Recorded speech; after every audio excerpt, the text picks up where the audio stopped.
Le 29 octobre 1942, Gérard Klein fête son 81e anniversaire. Instit culte des années 90, l'acteur était détesté par le réalisateur de la série qui a dépeint un portrait très peu flatteur dans son autobiographie Mes vies de A à Z. Il est sûrement l'instit le plus connu de France.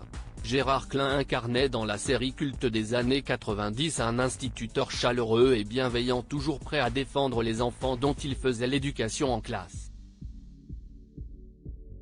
Selon Pierre Grimblat, créateur, réalisateur et producteur de la série française, la réalité était tout autre. Pire, l'acteur serait un odieux personnage dans la vraie vie, tout le contraire de celui qu'il incarnait à l'écran. Dans son autobiographie Mes vies de A à Z sortie en 2013, le réalisateur dépeignait un portrait très peu flatteur de l'acteur né le 29 octobre 1942 et qui fête en 2023 son 81e anniversaire. Il était le contraire du type généreux et ami des enfants qu'il incarnait, a-t-il confié, ajoutant que cette série était une commande du président François Mitterrand.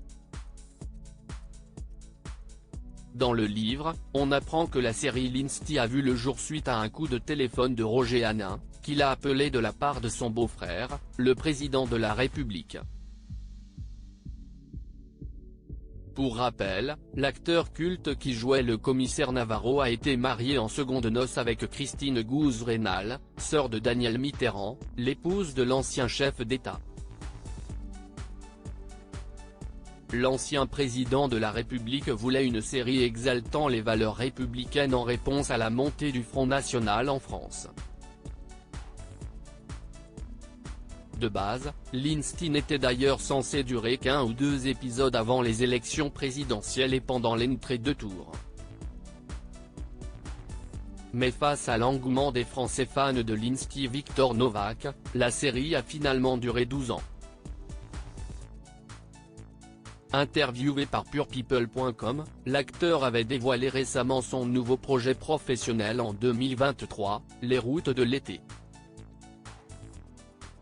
Bientôt sur Sud Radio dans une émission quotidienne, il nous a révélé en quoi consistera ce job estival consistant à voyager en France avec les auditeurs.